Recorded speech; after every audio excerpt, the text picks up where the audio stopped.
Hello friend, मैं सनी आप सभी का कुमार क्लासेस ऑफिशियल के ऑनलाइन पोर्टल पर स्वागत करता हूँ। इम्पोर्टेंस देते थे यानी एमसीक्यू सीरीज जो चल रहा है उसमें एक और एपिसोड जोड़ेंगे हम, जिसमें सारे प्रीवियस ईयर क्वेश्चन इम्पोर्टेंट को इंक्लूड करेंगे। ठीक है, ऑफलाइन बैचेज स्टार्ट है। जो इंटरेस्टेड है अपने आप को इनरोल कर सकता है। सारी चीज़ें एड्रेस वेड्रेस जो भी इंक्वायरी कीजिए आपके थंबनेल पे पड़ा हुआ है या पहला स्क्रीन जो आपको दिख रहा है वहाँ पे चाहे तो कर सकते हैं। ठीक है, तो आज का क्वेश्चन देखते हैं। क्वेश्चन बहुत ज़्यादा इंपॉर्टेंट है और पहला क्वेश्चन क्या है आपका कि पहला क्वेश्चन है कि हेल्दी कैपेसिटर को ओम मीटर से चेक करने पर ओम मीटर रीडिंग देगा क्या? वेरी हाई, वेरी लो या सी ओम या डी? क्या रीडिंग आएगा? मतलब एक नॉर्मल ओम मीटर है, ठीक है, और एक हेल्दी कैपेसिटर मतलब कि कोई फॉल्ट वॉल्ट नहीं है उसमें, नॉर्मली अच्छी सी सारी चीज़ें चल रही हैं। तो आपको ये बताना है कि वो उस ओम मीटर की रीडिंग क्या आएगी। ठीक है, तो देखो पहले कहानी ये है कि तुमको ये पता होना चाहिए कि ओम मीटर, ठीक है, ओम मीटर की बात करें तो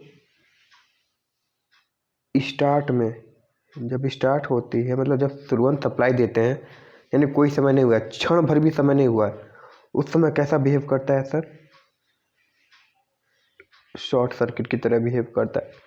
यानी शुरुआती कंडीशन में वो शॉर्ट सर्किट की तरह बिहेव करता है। फिर कुछ समय बाद जब कैपेसिटर हमारा टोटली चार्ज हो जाता है तब वो कैसा बिहेव करता है सर? तब वो हमारा ओपन सर्किट की तरह बिहेव करता है, ओपन सर्किट की तरह। और इंडक्टर जस्ट इसका उल्टा हो जाता है, यानी शुरुआत में वह ओपन की तरह और बाद में वह शॉर्ट सर्किट की तरह कार्य करने लगता है। और एक दूसरी कहानी क्या निकल के आती है? सप्लाई से जब लेने लगते हैं तो ये निकल के आता है कि सर डीसी की बात करें, डीसी पे हमारी जो एसी का रिएक्टेंस कैपेसिटर का रिएक्टेंस होता है वो कितना हो जाता है सर? इनफाइनाइट हो जाता है, क्योंकि हमको पता है कि सर एक्सी बराबर कितना होता है 1/2 एफ सी। डी में अगर ये जीरो हो जाएगा तो 1/0 यानी अनंत हो जाएगी। ठीक है, तो हमारी एक्सी की वैल्यू अनंत हो जाती है, यानी एक तरीके से ये कह सकते हैं कि कैपेसिटर हमारा ओपन सर्किट की तरह कार्य करता है, यानी ओपन हो जाती है। ठीक है, डीसी में। और अगर यही एसी में बात करें तो सिंपली इसको कहना चाहे तो ये कह सकते हैं कि सर ये शॉर्ट सर्किट की तरह कार्य करती है। ठीक है, तो देखो हेल्दी कैपेसिटर की बात किया तो हेल्दी कैपेसिटर मतलब शुरुआत में कैसा बिहेव करता है सर? यह शॉर्ट सर्किट की तरह बिहेव करता है, यानी सर इसका प्रतिरोध वेरी लो हो जाता है। क्या कहें तो सर इसका प्रतिरोध वेरी लो हो जाता है, बहुत कम प्रतिरोध रहता है शुरुआत में अगर रीडिंग लेंगे तो। ठीक है, वेरी लो प्रतिरोध होने का मतलब कैसा बिहेव करेगा सर जी? जब जो ओम मीटर की रीडिंग होती है, जो ओम मीटर की रीडिंग होती है, ऐसे देखें तो ये जो रीडिंग होती है एक ऐसे होती है, एक यहाँ पे अनंत होती है, ये ज़ीरो होती है, तो ये किधर चला जाएगा? मेगर ओवर वाला जो कहानी होती है वो इधर चली जाएगी, न कि इधर रहेगी।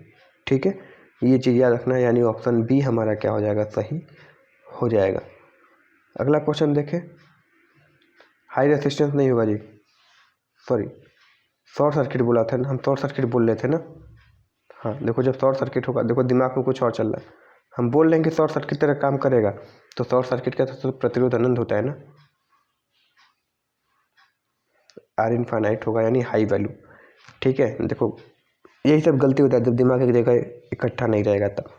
ठीक है, दिमाग में कुछ और चल रहा है इसलिए ऐसा हो रहा है। फिलहाल देखो अब कंसंट्रेट है, समझ में आ गया? इनफाइनाइट रहेगा नहीं, ऑप्शन ए क्या हो जाएगा? सही हो जाएगा। नेक्स्ट क्वेश्चन देखो।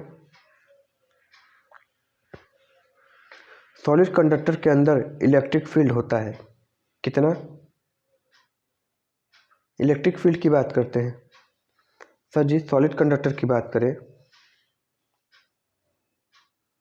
याद रखना जितना आवेश, याद रखोगे जितना आवेश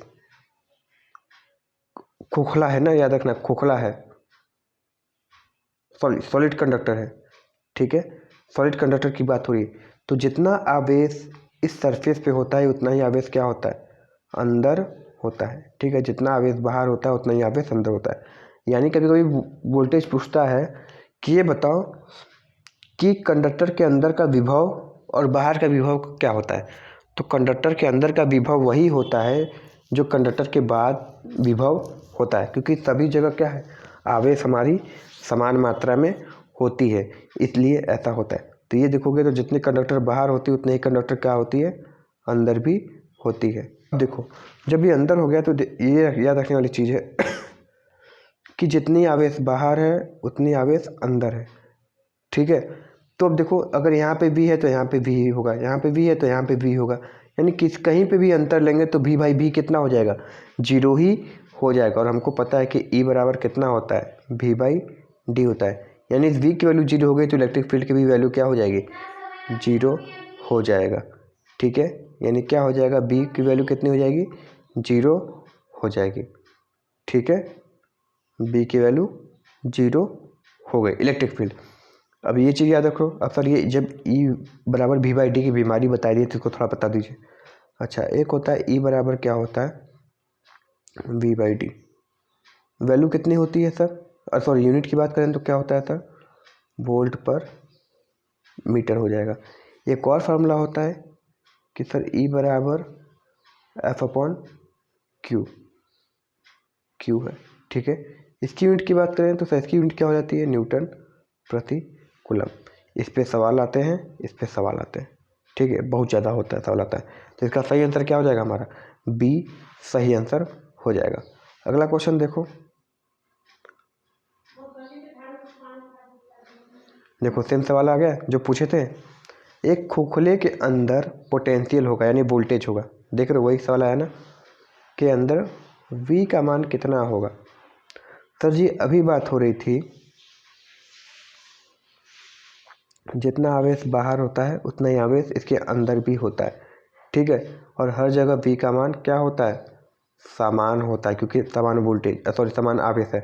तो हम ये कह सकते हैं कि सर जैसा उसके सरफेस पे होता है, क्योंकि समान चार्ज अंदर भी है बाहर भी है, तो जैसा जितना वोल्टेज का मान इसके सतह पर होगा उतने ही वोल्टेज का मान इसके अंदर होता है, जिसके कारण इलेक्ट्रिक फील्ड की वैल्यू शून्य हो जाती है। ठीक है, तो ऑप्शन बी हमारा क्या हो जाएगा, सही हो जाएगा। ठीक है, खोखले अंदर की बात हो रही है तब के लिए।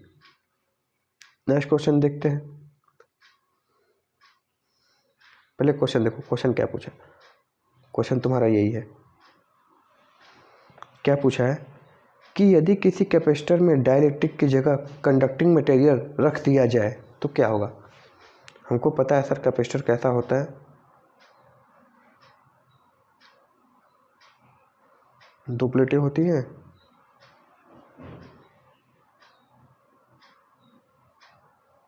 ऐसे दो प्लेट हो गई, इसके बीच में क्या होता है सर, डाइलेक्ट्रिक मीडियम होती है। इसके बीच की दूरी कितनी हो जाती है, डी हो जाती है, प्लेट की क्रॉस परिच्छेद काट ए हो जाता है, और सी बराबर लिखते हैं epsilon not a by D. Epsilon not किसको रिलेट करता है, इसके बीच क्या रखा गया है। ठीक है, ये चालक ये चालक, इसके बीच में क्या होता है, कुचालक होता है। ठीक है, अच्छा इसलिए इसको डाइलेक्ट्रिक बोलते हैं। तो इस डाइलेक्ट्रिक की जगह अगर हम चालक रख ले तो क्या होगा। ठीक है, चालक रखने कंडक्टिंग मटेरियल रखने के लिए आप बोला ना जिसमें धारा प्रवाहित हो जाए। तो ये बताओ अभी ये कैसे कैपेसिटर की तरह काम कर रहा है, ये दोनों आपस में अलग अलग है। अगर इसके बीच में अगर हम चालक भर दें, ये अगर ये हम चालक भर दें तो क्या ये आपस में शॉर्ट सर्किट नहीं हो जाएंगे, तो दोनों प्लेट आपस में क्या हो जाएंगी, शॉर्ट सर्किट हो जाएंगी।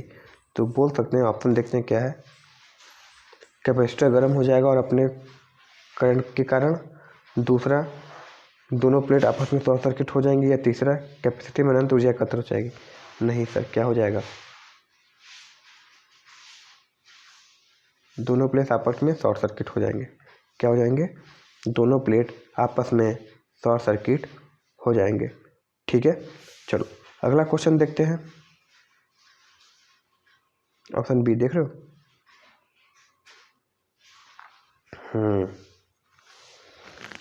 कंडक्टर का प्रयोग किए गए इंसुलेशन की मोटाई किस पर निर्भर करती है?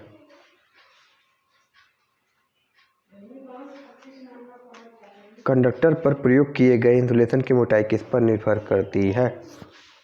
देखो, एक इससे रिलेटेड क्वेश्चन एक और पूछता है कि ये बताओ, अच्छा मान लो ये गया, ठीक है, एक यहाँ पोल है, एक यहाँ पोल है, ये हमारा हो गया ट्रांसमिशन, ये हो गया डिस्ट्रीब्यूशन, ये हो गया सर्विसमैन, यही हो गया, 3 हो गया, कोई दिक्कत नहीं है सर।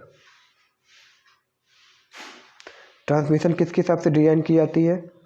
तो सर धारा की रेटिंग के हिसाब से डिजाइन की जाती है, ठीक है, धारा की रेटिंग के हिसाब से उसके चालक की साइज निर्भर करती है। डिस्ट्रीब्यूशन सर वोल्टेज की रेटिंग के हिसाब से डिजाइन होती है, किसके, कि वोल्टेज कितनी देनी कितनी नहीं देनी, उस हिसाब से चालक की निर्धारण करते हैं। जब सर्विसमैन की बात करते हैं तो सर्विसमैन सर हमारा हो जाता है किलोवाट के हिसाब से डिजाइन होता है। तो इसी तरह से पूछा कि कंडक्टर का प्रयोग के लिए इंसुलेशन की मोटाई किस पर निर्भर करती है? तो सर ये किस पर निर्भर करेंगी कि उसका वोल्टेज रेटिंग या करंट रेटिंग कैसा है, ठीक है, वोल्टेज रेटिंग या करंट रेटिंग कैसा है, अगर ट्रांसमिशन डिस्ट्रीब्यूशन सर्विसमैन देखोगे तब। मगर जब यहाँ पर केवल इंसुलेशन की बात हुई है तो केवल इंसुलेशन किस पर निर्भर करती है? सर वोल्टेज रेटिंग पे करती है, ठीक है। करंट रेटिंग फिर बता देते हैं सर ट्रांसमिशन, वोल्टेज रेटिंग एक और होती है यहाँ पे डिस्ट्रीब्यूशन, एक होता है किलोवाट, कि जब हम सर्विसमैन लगाते हैं तो बोलते हैं भैया कितने किलोवाट की लोड चाहिए, तो उस हिसाब से केबल बताते हैं, ठीक है। तो यहाँ पर जब इंसुलेशन की बात हुई है तो वोल्टेज रेटिंग के हिसाब से हम करने लगते हैं, ठीक है। चलो नेक्स्ट क्वेश्चन देखते हैं, चलो अगला सवाल देखते हैं।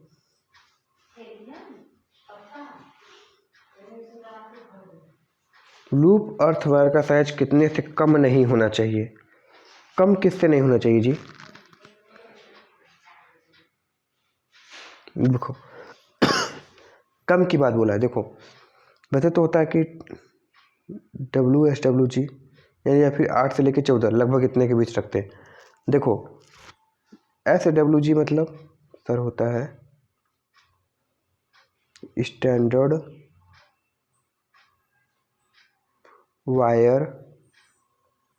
वायर गेज होता है, ठीक है। एक होता है AWG यानी अमेरिकन वायर गेज होती है, ठीक है, इसको याद रखना है। और आगे क्या है, इतने कहानी हो गई। अच्छा SWG की वैल्यू जितनी कम होती है उस चालक का व्यास उतना ही बड़ा होता है, और ये जितना अधिक होता है चालक का व्यास उतना ही कम होता है, यानी ये कम है तो इसका व्यास ज़्यादा होगा, ठीक है, और अगर ये ज़्यादा रहेगा तो इसका व्यास कम। तो पूछा किससे कम नहीं होना चाहिए, यानी जब जब 14 लगा रहे हैं इसका मतलब व्यास कम है इसका, तो WSWG से कम नहीं होनी चाहिए या 8SWG से ज़्यादा नहीं होनी चाहिए। तो बोला क्या है, तो इस हिसाब से आंसर हमारा क्या हो जाएगा, सर आंसर हो जाएगा D, बोले ना। अगर ज़्यादा बोलता है किससे ज़्यादा नहीं होनी चाहिए तो इससे ज़्यादा, और कम तो 14SWG से कम नहीं होनी चाहिए, ठीक है। तो यहाँ पे क्या सही हो जाएगा हमारा, 14SWG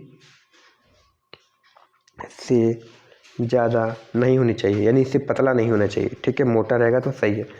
अर्थिंग वायर जितना मोटा रखोगे तुम, ठीक है, उतनी धारा तुम्हारे अंदर क्या होगी, प्रवाह होगी, क्योंकि प्रतिरोध का मान कम होगा तो कम से कम लीकेज करंट भी क्या हो जाएगी, अर्थ हो सकती है, ठीक है। मगर फ्यूज जितना पतला रखोगे उतनी अच्छा तुम्हारे लिए बात होगा, ठीक है ना। चलो अगला क्वेश्चन देखते हैं। अर्थिंग इलेक्ट्रोड को पीठ के अंदर किस तरह प्रयोग किया जाता है? इलेक्ट्रोड की बात हो रही है जी। पीठ मतलब समझते हो, पीठ मतलब होता है गड्ढा। अर्थिंग